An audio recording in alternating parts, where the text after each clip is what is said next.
Good morning प्यारे बच्चों, नई क्लास में आपका स्वागत है। देखिए बेटा, आज अपन एक टॉपिक करने जा रहे हैं हाइब्रिडाइजेशन। बहुत आराम से समझे, कूल माइंड से, कुछ भी नहीं है, बहुत आसान है। हाइब्रिड का मतलब आप सब जानते हैं कि आपस में कॉमन बायो का वर्ड है। हाइब्रिड में क्या है, दो चीज मिलाई, दो ठीक है ना, दो स्पीसीज को मिला के तीसरी नई स्पीसीज जो नई जनरेशन बनाते हैं वो हाइब्रिड हो गई मेंडल्स लॉ में, बायो में। लेकिन ये बायो का जो वर्ड केमिस्ट्री में क्या कर रहा है हाइब्रिडाइजेशन, बस उसकी समझने के लिए कुछ बैकग्राउंड तैयार करना पड़ेगा। उसकी कुछ छोटी छोटी बातें आपको जो नॉलेज है लेकिन उसको स्ट्रांग बनाते हैं बेटा। तो सबसे पहले तो आज थोड़ा सा अपन एक इलेक्ट्रॉनिक कॉन्फ़िगरेशन लिखना सीखेंगे। अपन को 5 दिन यूं आगे स्टडीज की पूरी आ जाएगी, लेकिन यहाँ जरूरत है थोड़ी सी कार्बन का इलेक्ट्रॉनिक कॉन्फ़िगरेशन नए तरीके से, बहुत आसान है। तो सबसे पहले बच्चों, आपको जो नॉलेज है कि 10th में आपने पढ़ा कि न्यूक्लियस जो होता है उसके चारों तरफ इलेक्ट्रॉन एक डेफिनेट पाथ में घूमते हैं। बोर्स मॉडल पढ़ा है, उनको क्या बोलते हैं, सेल बोलते हो आपसे। सेल्स कौन सा होती है, KLMN, अच्छे तरह जानते हो। KLMN क्या है, सेल। मैंने पिछली क्लास में बताया था कि केवल सेल नहीं है, केवल ठीक है ना, सेल के अंदर सब सेल भी होते हैं। जैसे घर हो गया, घर के अंदर कमरे नहीं होते क्या, बस यही बात है कि वहां इलेक्ट्रॉन्स उन कमरों में भी रहते हैं। बस यही समझिए ना, घर के अंदर जो कमरा है उसी को हमने क्या कहा है, सब सेल। सब सेल जो होते हैं कौन कौन से है बताया था, SPDF।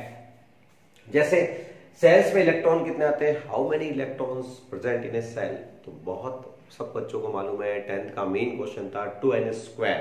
कितने होते हैं बेटा, एक सेल के इलेक्ट्रॉन के अंदर कितने आते हैं। फर्स्ट सेल में इलेक्ट्रॉन 2 आते हैं, सेकेंड सेल में 8 आते हैं, थर्ड सेल में 18 आते हैं और फोर्थ सेल में 32 आते हैं। फिफ्थ सेल में भी आप 2n² के फॉर्मूले से निकाल सकते हो, सेल के नंबर से, पहला सेल n1 n2 n3 से।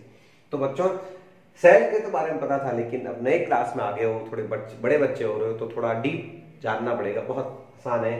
तो सेल के अंदर क्या होता है, सेल, सब सेल, यानी घर के अंदर कमरे होते हैं। कौन कौन से कमरे, SPDF। एस कैसा होता है, शेप उसका गोल। पी का शेप पूछेंगे तो आपको डंबल शेप। डी का शेप कैसा होता है, डबल डंबल। और एफ का कैसा होता है, कॉम्प्लेक्स होता है। कैसा होता है, कॉम्प्लेक्स। तो इनके अंदर सेल के अंदर इलेक्ट्रॉन, जैसे आपने इलेक्ट्रॉनिक कॉन्फ़िगरेशन लिखना है अपन को हाइड्रोजन का, तो आप हाइड्रोजन का एटॉमिक नंबर हमेशा यहां लिखना बेटा 1, तो इलेक्ट्रॉन 1 फर्स्ट सेल में, इसमें K में। इसी तरह से ये 2 सेकेंड, इसमें भी 2 बढ़ सकते थे, ये 2 ठीक है ना। और ये 3 का 2 1, ये फर्स्ट सेल में 2, सेकेंड सेल में 1। बेरिलियम का 2 2, ये इलेक्ट्रॉन कॉन्फ़िगरेशन सबको आता है। ये 10th का आपके, अब मैं 11th पे कैसे लिखना है बस सिखा रहा हूं। बोरॉन का 2 3, कार्बन का 2 4। ये तो हो गया सेल के अकॉर्डिंग। अब सेल के अंदर सब सेल होते हैं, घर के अंदर कमरे तो इसमें एक ही कमरा होता है S का, और इसमें इलेक्ट्रॉन बढ़ना तो ये हो जाएगा 1s1। S में इलेक्ट्रॉन 2 ही आते हैं, ध्यान रखना, एक ही बढ़ना, क्योंकि यहाँ एक ही जरूरत है। हीलियम में 2 है तो इसका क्या हो जाएगा 1s2, इसका इलेक्ट्रॉन कॉन्फ़िगरेशन ये लिखो 2 चाहे 1s2 एक ही बात। लिथियम देखो 2 1, फर्स्ट सेल तो बढ़ गया 2, सेकंड सेल में आ गया और उसमें कितना बढ़ना है 1, यहाँ की टोटल 3 है तो ये 3 आ गया। 2 2 का क्या हो गया 1s2 2s2। S पूरा बनेगा फिर P में जाना है, तो S यहां तक ही हो गया, इसमें P लिखने की जरूरत ही नहीं है बेटा, 1s2। इसमें बोरॉन का 1s2 2s2, S पूरा बन गया, तो अब आपको P में जाना है 2p1। इसी तरह से कार्बन का क्या आएगा 1s2 2s2 2p2। कार्बन का इलेक्ट्रॉन कॉन्फ़िगरेशन क्या है बेटा 2। तो फर्स्ट सेल में कितने हो गए 2, जैसे ये लिखा हुआ कार्बन का 1s2 2s2 2p2, ये रहा कार्बन का।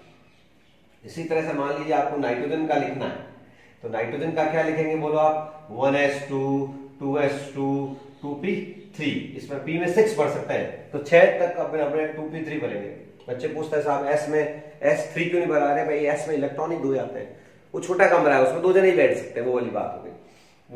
तो फर्स्ट सेल में कितने इलेक्ट्रॉन हो गए 2, और उसमें 3 और 2 5। तो वैलेंस आपके नाइट्रोजन के वैलेंस सेल में कितने होते हैं 5 होते हैं, देख लीजिए इलेक्ट्रॉन। ऑक्सीजन का लिखना है, बोलिए क्या लिखेंगे 1s2 2s2 2p4। First cell में ऑक्सीजन के 2 होते हैं, सेकंड सेल में 6 होते हैं, ये देखिए ऑक्सीजन का। इसी तरह से फ्लोरीन का कॉन्फ़िगरेशन लिखना है तो क्या आ जाएगा 1s2 2s2 2p5। First cell में 2 और सेकंड सेल में आपके हो गए 7, इसके 7 ही होते हैं, और लास्ट 10 का आप खुद ही लिख लेंगे 1s2 2s2 2p6। तो ये थोड़ा इलेक्ट्रॉनिक कॉन्फ़िगरेशन लिखना सीखा है, इसकी आगे डिटेल पढ़ाई भी आ जाएगी, लेकिन आप 20-25 तक जो भी आपको याद है 1s2 2s2 से आप लिख सकते हैं, लेकिन अभी इनकी इतनी जरूरत नहीं है। ये क्यों बताया है, क्योंकि मुझे हाइब्रिडाइजेशन में इसकी जरूरत है। आइए बच्चों, अब हाइब्रिडाइजेशन देखते हैं अपन। हाइब्रिडाइजेशन हमें क्या सिखाता है, स्ट्रक्चर की इंफॉर्मेशन देता है। तो अब मीथेन का अपन हाइब्रिडेशन, मीथेन में अपन कार्बन का हाइब्रिडेशन देखेंगे, तो कार्बन का इलेक्ट्रॉनिक कॉन्फ़िगरेशन क्या होता है उसके लिए जरूरत थी मुझे, ठीक है। तो ये आप अपना वीडियो रोक करके आराम से नोट कर सकते हैं।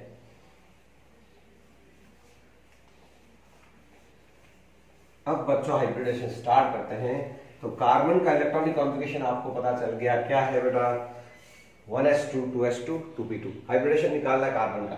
अब कार्बन में वैलेंस सेल कौन, वैलेंसी कौन सी, ये वैलेंस सेल का S जो होता है उसमें 2 इलेक्ट्रॉन भरता है, ये वाले A2। और P जो होता है ना बेटा, उसके 3 ओरिएंटेशन होते हैं, PX PY और P। तो ये P जो सबसेल होता है उसके अंदर छोटे छोटे 3 कमरे हैं, ठीक है ना। PX को बोलते हैं PX PY और PZ। इसके 2 इलेक्ट्रॉन्स भरेंगे तो ऐसे इलेक्ट्रॉन सब में पहले एक एक भरना है, उसके बाद पेयरिंग करनी है। ये आगे जाकर ये रूल आएगा उस रूल, लेकिन आप तो ये लोगों कमरे पड़े हैं तो सब में एक एक बढ़ना है, फिर पेयरिंग करनी है। ओके, अब आप इसको तो बोलते हैं ग्राउंड स्टेट। ग्राउंड स्टेट में इसके पास 2 ही इलेक्ट्रॉन है, कार्बन की वैलेंसी 2 ही है। अब इसको आप क्या कराओ बेटा, आगे भेजो, इसको बोलते हैं एक्साइटेड स्टेट। इलेक्ट्रॉन को जब एनर्जी देते हैं ना तो वो क्या होता है, आगे कूद जाता है, आगे वाले सेल में चला जाता है। तो ये आगे भेज दीजिए बस। तो प्यारे बच्चों, इसमें इलेक्ट्रॉन, कार्बन के वैलेंस सेल में इलेक्ट्रॉन कितने हो गए, 4। लेकिन बेटा S में है, S एक तो S में है और 3p में है। S कैसा होता है बच्चों, गोल होता है। और P कैसा होता है बच्चों, डंबल होते हैं। कितने P है, 3p है, Px, ठीक है ना। तो ये डिफरेंट शेप हो गया बेटा। लेकिन साइंटिस्ट ने जब इसका एक्सरे लिया, इसका मीथेन का, अब बताना, आपको पता चल जाएगा कि केमिस्ट्री में हाइब्रिड का क्यों आया। देखो, इसका एक्सरे लिया तो इसकी बॉन्ड लेंथ फिक्स, चारों equal, all the bonds equal in methane. Methane के चारों बॉन्ड इक्वल है। अब 4 वैलेंसी इक्वल का है, एक तो S की है और 3 P की है, तो 3 तो सेम है, ठीक है ना, डबल डबल है, लेकिन ये तो गोल है ना। तब साइंटिस्ट को कहा यार कुछ तो गड़बड़ है भैया, ये ऑर्बिटल्स आपस में कंबाइन होंगे और इक्वल हो जाते हैं और नए हाइब्रिडाइज्ड ऑर्बिटल बनाते हैं बेटा। तो होगा क्या कि ये जो ऑर्बिटल्स है कंबाइन होंगे, और कंबाइन होते हैं, combine and distribute their energy, distribute energy, combine होते हैं और न्यू ऑर्बिटल बनाते हैं। न्यू ऑर्बिटल्स को क्या बोलते हैं, हाइब्रिडाइज्ड ऑर्बिटल। न्यू ऑर्बिटल जो बनेंगे, बायोलॉजी में भी अपन ने पढ़ते हैं कि प्लांट के रूप बनाते हैं, नया प्लांट हाइब्रिड बनता है। वैसे यहाँ पे ये ऑर्बिटल कंबाइन हो गई। ये जो डिफरेंट शेप है, डिफरेंट शेप के मॉलिक्यूल्स का आपस में मिलना और नए ऑर्बिटल्स बनाने को क्या बोलते हैं, हाइब्रिडाइजेशन। न्यू ऑर्बिटल्स, न्यू इनको बोलते हैं न्यू हाइब्रिड ऑर्बिटल। और एक रूल है बेटा कि जितने कंबाइन होते हैं उतने ही न्यू बनते हैं और एक ही एनर्जी और एक शेप के हो जाते हैं। तो कैसी एनर्जी कैसे हो जाएंगे, जब ये गोल है, ये डंबल है, देखना सब एक जैसे, ये 4, ये हो गया आपकी एक डंबल जैसा, ये दूसरा, ये तीसरा और ये चौथा बच्चों। तो बच्चों ये ध्यान रखना, पेंसिल तक एक जैसे बनाएंगे, ये चारों एक जैसे हो गए। देखो ये गोल था, ये डंबल था, लेकिन ये है हाइब्रिड ऑर्बिटल। और कौन कौन मिले बेटा, S और 3p मिले, तो हाइब्रिडेशन का नाम भी रख दिया sp3 हाइब्रिडाइजेशन। तो इनको क्या लिखूंगा मैं, 4sp3 हाइब्रिडाइज्ड ऑर्बिटल्स। तो प्यारे बच्चों, these are the hybrid orbitals and the process known as hybridization। तो ये जो एग्जाम्पल देखा है, इससे ही हम डेफिनेशन निकालेंगे। तो अब आप सभी बच्चे हेडिंग लगाएंगे और डेफिनेशन लिखेंगे मेरे साथ साथ, हेडिंग डाल देंगे हाइब्रिडाइजेशन और डिफाइन करेंगे। तो हाइब्रिडेशन क्यों हुआ, केमिस्ट्री में क्यों है, इक्वल होने के लिए। कैसे हुए, कंबाइन होना और डिस्ट्रीब्यूट एनर्जी करके उतने ही नंबर, जितने कंबाइन होते उतने ही, देख लो 3 तो ये और एक S का 4 है और टोटल 4 है, तो वापस 4 ही बने, ये 4 हाइब्रिडाइज्ड ऑर्बिटल है। तो इस प्रोसेस का नाम है हाइब्रिडाइजेशन। इससे केमिस्ट्री में क्या डिसाइड होता है, स्ट्रक्चर। हाइब्रिडाइजेशन फिक्स है तो स्ट्रक्चर भी फिक्स्ड होता है, बॉन्ड एंगल भी फिक्स होते हैं। ये काम का है बेटा। तो प्यारे बच्चों, डेफिनेशन लिख लेते हैं हाइब्रिडाइजेशन की। तो कौन सा हाइब्रिडेशन था, ये sp3। वापस एग्जांपल्स करेंगे तो समझ में आ जाएगा। तो व्हाट इज हाइब्रिडाइजेशन, ये बहुत बड़ा टॉपिक है। कम से कम 11th वालों बच्चों को कम से कम 10 मार्क्स का फायदा करता है, आना ही चाहिए। यदि ये नहीं आता तो फिर दिक्कत आती। तो बहुत आसानी से आप नोट करेंगे तो समझ में आएगा, हाइब्रिडाइजेशन। तो डेफिनेशन क्या है, the process in which orbitals of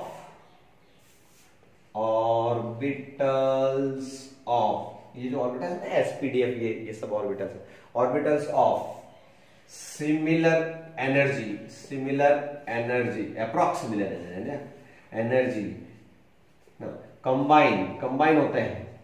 क्यों होते हैं बेचारे, कंबाइन क्यों होते हैं, एनर्जी को बराबर करने, combine and distribute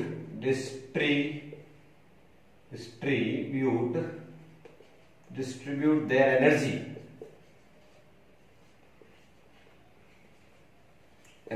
and form new hybridized orbital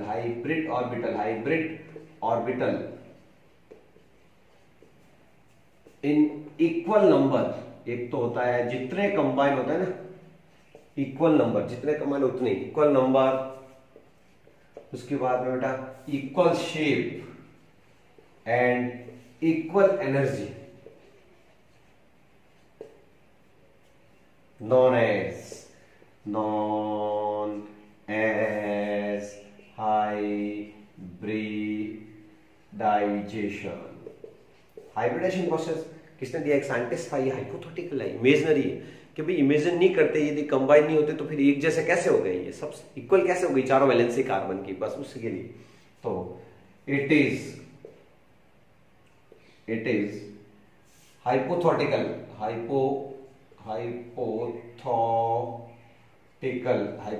का मतलब होता है इमेजिनरी, इमेजिन किया हुआ, इमेजिनरी प्रोसेस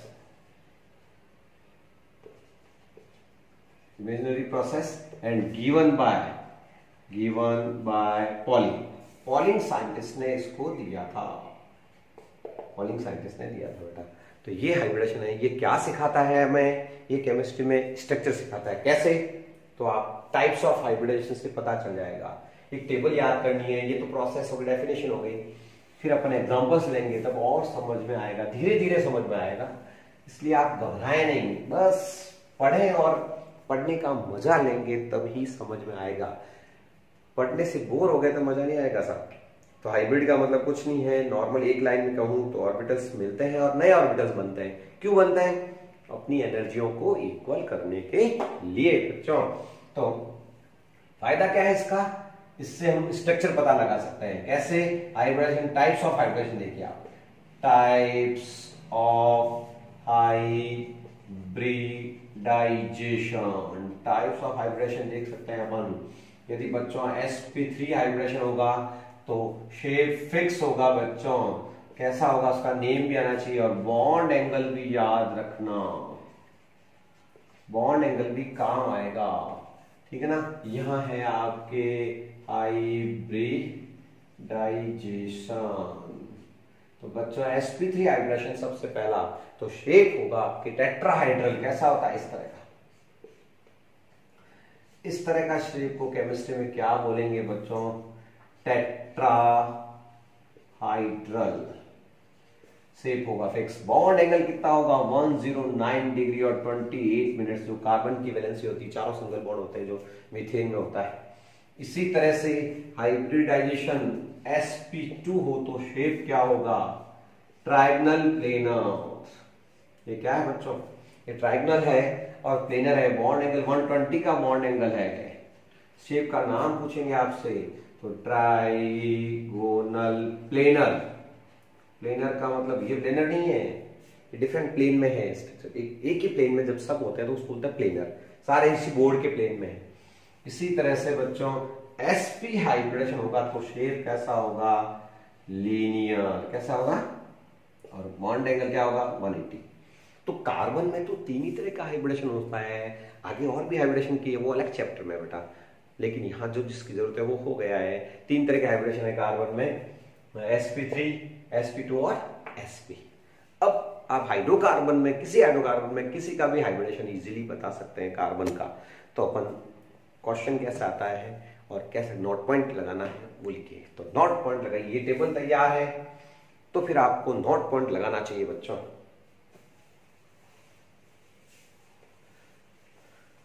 तो बच्चों नोट पॉइंट क्या है? नोट पॉइंट ये है when carbon form 4 sigma bond, जब 4 सिग्मा बॉन्ड, चारों बॉन्ड, जैसे ये चार अकेले चारों सिग्मा बॉन्ड कौन सा होता है? पहला बॉन्ड। 4 सिग्मा बॉन्ड है तो हाइब्रिडेशन क्या होगा? sp3। जब कार्बन 3 सिग्मा बॉन्ड बनाएगा, 3 सिंगल, पाई से कोई लेना देना नहीं, पाई बॉन्ड से हाइब्रिडेशन को कोई लेना देना नहीं है। Hybridised orbital only form sigma bond, ये आप ध्यान रखना है। 3 सिग्मा बॉन्ड नहीं होगा तो उस कार्बन का हाइब्रिडेशन क्या होगा? sp2 होगा। ठीक है ना? कैसे? देख लीजिए, यहां सिग्मा बॉन्ड क्या है बेटा? कितने सिग्मा? फर्स्ट सिग्मा पाई से कोई लेना देना नहीं है। ये चारों सिग्मा बॉन्ड है, देखिए ये चारों सिग्मा है sp2। और बच्चों यदि वो 2 सिग्मा बॉन्ड बना रहा है, ये तो ऊपर वाले पाई है, पाई का कोई लेना देना नहीं है। यदि 2 सिग्मा बॉन्ड्स बनते हैं तो हाइब्रिडेशन sp होगा। ये बहुत ही इंपॉर्टेंट टेबल है बेटा, हाइब्रिडेशन देखना हो कार्बन का तो बहुत आसानी से आप देख सकते हैं। अभी क्वेश्चन सॉल्व करवा देता हूं, जो बुक से भी आप आराम से अपने क्वेश्चन सॉल्व कर सकते हैं। तो ये नोट कीजिए और उसके बाद अपन क्वेश्चन सॉल्व करते हैं और पढ़ने का मजा लेते हैं।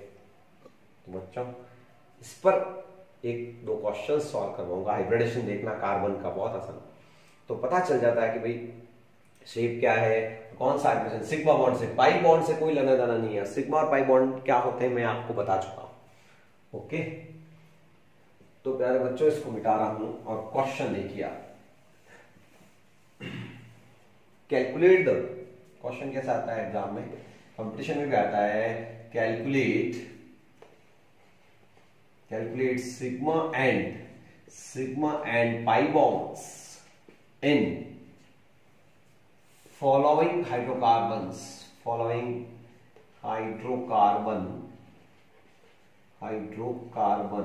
and write the shape, write hybridization से भी पता चल जाता है। hybridization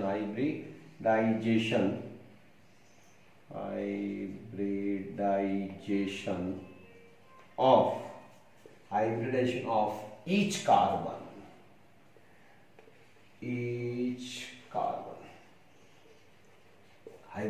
मतलब ईच कार्बन, एक हाइड्रोकार्बन का भी हाइब्रिडेशन भी निकाल सकते हैं। एक एग्जांपल मैं कर लूंगा, एक आपसे दूंगा। CH3 ट्रिपल बॉन्ड CH, ये मैं सॉल्व कर लूंगा, ये आप कर लेंगे, फिर और भी कोई भी आएगा तो अपन कर लेंगे। एक मैं सॉल्व करता हूँ, एक आप अपने प्रैक्टिस के लिए आप घर पे करें जरूर। तो सबसे पहले काम आपको सिग्मा पाई बॉन्ड कैलकुलेट करना मैंने सिखा दिया है बच्चों। क्या है, इसको खोल के लिखो। 3 हाइड्रोजन है कार्बन के लगे हुए, लगा दीजिए। उसके बाद C ट्रिपल बॉन्ड CH। सबसे पहला काम है बच्चों sigma bond pi bond calculate करना। फर्स्ट बॉन्ड कौन सा होता है? Sigma sigma sigma sigma. ये भी क्या हो गया? Sigma sigma. ये तो हो गया पाई। तो टोटल सिग्मा काउंटिंग क्या आ गई? 4 5 6। तो टोटल 6 बॉन्ड्स तो हैं आपके, 6 sigma bonds. Pi bond 2 pi bonds. अब मेन बात तो आज की पढ़ाई का जो हाइब्रिडेशन देखना सिखाना था, तो इसका हाइब्रिडेशन क्या होगा इसमें आप देख लीजिए। ईच का मतलब है एक एक को छुपाना पड़ता है। तो बच्चों छुपाएं अपन इसको। यदि यहां छुपाता हूं मैं ये यहां से, तो इस कार्बन को देखो, सिग्मा बॉन्ड 1 2 3 4 सिग्मा बॉन्ड है, तो ये sp3 हाइब्रिडाइज हो गया। ये 2 सिग्मा बॉन्ड ही बना रहा है तो sp हाइब्रिडाइज हो गया। ये भी 2 सिग्मा बॉन्ड बना रहा तो ये भी sp हाइब्रिडाइज्ड ही हो गया। ठीक है ना? एक कैसे, ये देख लीजिए सिग्मा बॉन्ड गिनने हैं आसपास के, ये sp2 हाइब्रिडाइज्ड है, ये भी sp2। तो इसमें भी आप ट्राई करेंगे। एक एग्जांपल और लेता हूं, वो बेंजीन वाला। बेंजीन में किसी का भी हाइब्रिडेशन देखना, कार्बन का देखना है जैसे, तो अपन देखते हैं। इसका आप करेंगे, खोल देंगे और ईच का मतलब एक एक का, फर्स्ट कार्बन का sp3 हाइब्रिडाइज होगा, सेकंड कार्बन sp, क्यों 2 ही सिग्मा बना रहा है ये, और ये थर्ड वाला भी 2 ही सिग्मा बना रहा है। ठीक है। इसी तरह से अपन देखते हैं बच्चों हाइब्रिडेशन ऑफ देखना बेंजीन में आप कार्बन देखना right hybridisation of carbon in benzene में कार्बन का हाइब्रिडेशन बताना है तो आराम से बता सकते हो। कैसे बताओगे? बेंजीन अच्छी तरह से मालूम है आपको, बेंजीन की प्रैक्टिस करा चुके हैं। हर जगह क्या होता है? कार्बन की वैलेंसी क्या होती है? 4। तो ये तो 3 है, तो यहाँ हर जगह क्या लगा हुआ है? हाइड्रोजन। अब बच्चों how many sigma pi bonds, तो आपको सीख लिया था ये बाहर वाले सारे सिग्मा है सिंगल, और अंदर भी 6 सिग्मा है। तो टोटल अपन ने लिखा था CH ये तो 6 सिग्मा, ये sigma sigma sigma sigma sigma sigma, और ये 6 तो ये हो गए 6 सिग्मा बॉन्ड तो हो गए CH बॉन्ड, और 6 सिग्मा कौन से थे? CC। कहाँ है? ये कार्बन कार्बन बॉन्ड बेटा, ये सिग्मा है, ये सिग्मा है, ये सिग्मा, ये सिग्मा, ये सेकंड बॉन्ड क्या होता है बेटा? पाई। तो बहुत आसानी से हो गए, ये तो सिग्मा हो गया, और ये टोटल 12 तो सिग्मा हो गए और 3 पाई हो गए। अब मेन तो मैं आपको हाइब्रिडेशन सिखाना है ईच कार्बन का। तो आपको एक कार्बन को देख लो बस, और ये सिग्मा बॉन्ड देखने, पाई बनाते ही नहीं। हाइब्रिडेशन का रूल है कि hybridise orbital only form sigma bond. तो ये सिग्मा सिग्मा और 3 सिग्मा बॉन्ड ही है, तो 3 सिग्मा कौन सा होगा? sp2 hybridisation. इसमें भी देख लो 1 2 और 3 ही सिग्मा बॉन्ड है, तो कौन सा हाइब्रिडेशन हुआ? sp2। ये भी क्या हो गया? sp2। तो लिख देंगे all carbon in benzene are sp2 hybridised. तो बच्चों कार्बन का हाइब्रिडाइज्ड जो है बेंजीन में कार्बन का हाइब्रिडेशन sp2 होगा। तो आप क्या करेंगे? 11th की जो एनसीईआरटी बुक है उसमें 12.1 और 12.2 प्रॉब्लम सॉल्व करेंगे तो आप मजा आएगा। आपको 12.1 और 12.2 प्रॉब्लम सॉल्व हो जाएगी। इसी तरह से अपन और एग्जांपल लेते हैं थोड़े से जो आपके 10th रिलेटेड है। जैसे कार्बोक्सिलिक एसिड है, आप सबको पता है, उसमें कार्बन का हाइब्रिडेशन बताना है तो आराम से बता सकते हैं। कार्बोक्सिलिक एसिड का फॉर्मूला बताइए COOH, इसको खोल का लिखना आता है। जैसे एल्डिहाइड ग्रुप भी आपने पढ़ा है, CHO को क्या बोलते हैं बेटा? एल्डिहाइड। इसमें अपन को कार्बन का हाइब्रिडेशन पता लगाना है तो बहुत ही आसान हो गया है बेटा। ये हो गया कार्बोक्सिलिक एसिड COOH है बेटा, और इसका क्या हो गया? C double bond OH। Okay, carbon का हाइब्रिडेशन देखना सीख रहे हैं अभी, बहुत आसान। तो सिग्मा बॉन्ड भी लो, पहला बॉन्ड इधर सिग्मा, ये बॉन्ड भी सिग्मा, ये भी सिग्मा, ये तो पाई है, पाई देखना भी नहीं है। तो 3 सिग्मा बॉन्ड, ये छोटी सी टेबल बहुत इंपॉर्टेंट है। 4 सिग्मा बॉन्ड तो वो sp3 हाइब्रिडाइज होगा, 2 सिग्मा बॉन्ड है तो वो sp2 हाइब्रिडाइज होगा, 1 सिग्मा बॉन्ड है तो वो ये 3 सिग्मा बॉन्ड आएगा, और 2 सिग्मा बॉन्ड है तो sp हाइब्रिडाइज। तो बस आसानी से कितने सिग्मा बॉन्ड है? 1 2 3, तो इसका हाइब्रिडेशन क्या होगा? sp2। कार्बन का हाइब्रिडेशन होगा। इसमें कार्बन का हाइब्रिडेशन बताओ। 1 2 3 सिग्मा बॉन्ड, ये डबल पाई बॉन्ड है, इसका भी हो गया आपके sp2। बहुत सिंपल से है। जैसे मीथेन में हाइब्रिडेशन बताओ कार्बन का, सब सिंगल बॉन्ड है, बोलो हाइब्रिडेशन कौन सा होगा? 4 सिग्मा बॉन्ड है, 4 सिग्मा वाला कौन सा होगा? sp3 हाइब्रिडाइजेशन होगा। इथीन में कार्बन का हाइब्रिडेशन बताओ डबल बॉन्ड वाली में, तो आराम से आप बता सकते हो, किसी का भी हाइब्रिडेशन बता सकते हो। सिग्मा सिग्मा सिग्मा, ये पाई हो गया सिग्मा, तो आराम से 3 बॉन्ड है तो sp2 हाइब्रिडेशन होगा। इसमें भी सिग्मा बॉन्ड कितने हैं? sp2 हाइब्रिडेशन होगा। इथाइन, आइन पढ़ा है आपने, इसमें कार्बन का हाइब्रिडेशन बताओ तो बहुत आसानी से बता सकते हो। सिग्मा बॉन्ड कितने? खोल दो इसको, ये रहे 2 सिग्मा बॉन्ड, यहां पर भी ईच कार्बन, मतलब एक को छुपा लो यहां से, तो ये हो जाएगा आपके sp हाइब्रिडेशन। क्या हो जाएगा? तो बच्चों हाइब्रिडेशन आप आराम से देख सकते हैं किसी का भी। तो ये थे हाइब्रिडेशन, और भी चैप्टर को आगे करते हैं इसके बाद नेक्स्ट क्लास में।